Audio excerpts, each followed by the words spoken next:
এটা এক নির্মম বাস্তবতা। সূর্যটা কি আজ অন্য দিনের চেয়ে একটু বেশি কাছে চলে এসেছে, নাকি আমরাই কোনো এক অদৃশ্য আগুনের চুল্লিতে বন্দী হয়ে পড়েছি? ইতিহাসের সব রেকর্ড ভেঙে চুরমার হয়ে গেছে। এবারের এই উত্তাপ কেবল থার্মোমিটারের পারদ চড়ানোর কোনো সংখ্যা নয়, এই উত্তাপ এক নির্মম হাহাকার। বাতাস এখন আর শরীর জুড়ায় না, বাতাস এখন শরীর পুড়িয়ে দেয়। এক ফোঁটা শীতল পরশের জন্য, একটুখানি স্বস্তির জন্য চারিদিকের বাতাস যেন আকুল হয়ে কাঁদছে। আমরা কি কখনো ভেবেছিলাম এই চিরচেনা পৃথিবীটা একদিন এমন এক তপ্ত মরুভূমি হয়ে উঠবে, যেখানে নিঃশ্বাস নিতে গেলে বুকটা চিরে যায়, যেখানে মেঘের ছায়াও যেন এক অলীক স্বপ্ন মনে হয়? রাস্তার দিকে তাকিয়ে দেখুন, উত্তপ্ত পিচ গলে যাচ্ছে, গাছের পাতাগুলা ক্লান্তিতে নুয়ে পড়েছে। যে সবুজ আমাদের বুক ভরে অক্সিজেন দিত, সেই সবুজ আজ নিজেই বাঁচবার লড়াইয়ে হেরে যাচ্ছে। নদী, নালা, খাল, বিল শুকিয়ে কাঠ, মাটির বুক ফেটে চৌচির হয়ে গেছে। এই ফাটলগুলা যেন প্রকৃতির তৃষ্ণার্ত ঠোঁট, যা একটুখানি বৃষ্টির জন্য আকাশের দিকে হা করে তাকিয়ে আছে। কিন্তু আকাশ আজ বড়ই নিষ্ঠুর।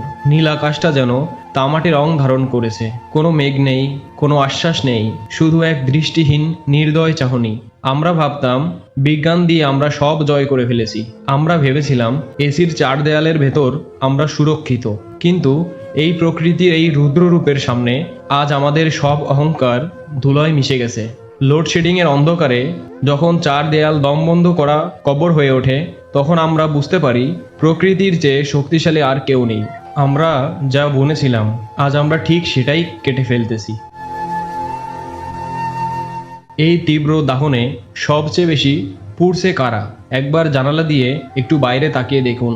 ওই যে রিক্সা চালক ভাইটি, যার কপালের ঘাম চুয়ে চুয়ে তপ্ত পিচের উপর পড়েছে, প্রতিটি প্যাডেলে তার পা দুটো যেন আগুনে পুড়ছে। কিন্তু তার থামার উপায় নেই, কারণ সে না খাটলে রাতে তার ঘরে উনুন জ্বলবে না।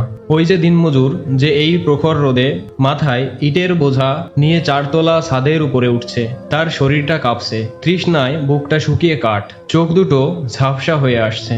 তাও সে কাজ করছে। তাদের তো এসি রুমে বসে গরম নিয়ে স্ট্যাটাস দেওয়ার সুযোগ নেই। তাদের কাছে এই গরম মানে জীবনের সাথে এক মরণপণ যুদ্ধ। তৃষ্ণার্ত এক গ্লাস জল পাওয়ার আকুতি যে কতটা তীব্র হতে পারে, তা ফুটপাতে থাকা ওই পথ শিশুটিকে না দেখলে আমরা বুঝতে পারবো না। তেষ্টায় যখন বুক ফেটে যায়, তখন এক ফোঁটা পানির দাম পৃথিবীর সব ধন সম্পদের চেয়েও বেশি মনে হয়।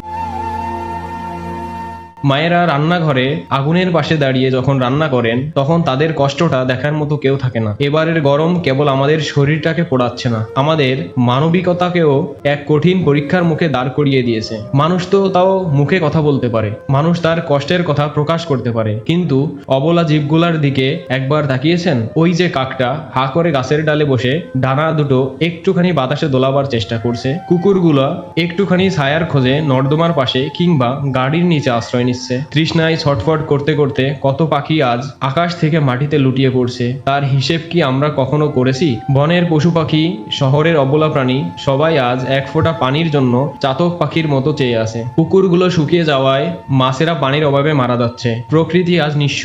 বাতাস আজ এত ভারী যে পাখিরাও ডানা মেলার সাহস পাচ্ছে না। এই যে ধ্বংসযজ্ঞ, এর জন্য দায়ী কে? আমরাই তো নির্বিচারে গাছ কেটে ফেলতেছি, আমরাই তো নদী নালা ভরাট করে বহুতল ভবন বানিয়েছি। আজ প্রকৃতি আমাদের সেই ঋণের সুদে আসলে হিসেব বুঝিয়ে দিচ্ছে। কিন্তু আমরা কি এভাবে শেষ হয়ে যাব?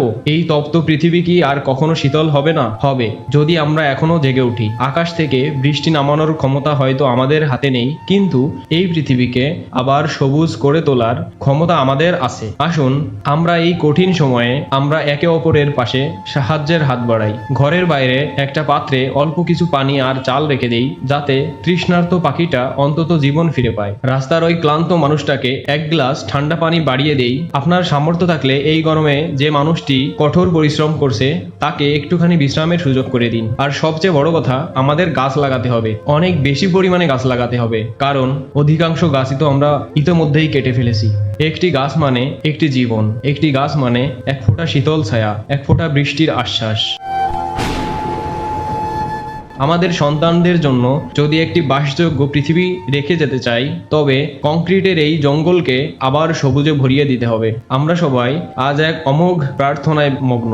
ধর্ম, বর্ণ, ধনী, দরিদ্রের দেয়াল আজ মুছে গেছে। সবার চোখে আজ একটাই চাওয়া, একটুখানি বৃষ্টি। কখন আসবে সেই মেঘ, কখন আকাশ জুড়ে ডাকবে সেই চেনা গুরু গুরু শব্দ, কখন প্রথম বৃষ্টির ফোঁটা এই তপ্ত মাটিকে ছুঁয়ে দেবে। উষ্ণতার এই চরম শিখরে দাঁড়িয়ে আজ আমরা প্রকৃতির কাছে ক্ষমা চাইছি আর সৃষ্টিকর্তার কাছে সাহায্য চাইছি, যেন প্রকৃতিটা একটু শান্ত হয়। আমাদের সৃষ্টিকর্তা মহান আল্লাহর কাছে এই দোয়া করি, এবার একটু মেঘ দাও, এবার একটু বৃষ্টি দাও, এই জ্বলতে থাকা পৃথিবীকে তোমার শীতল জলধারায় জুড়িয়ে দাও।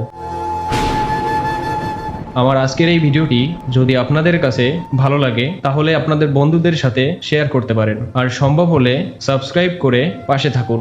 ধন্যবাদ।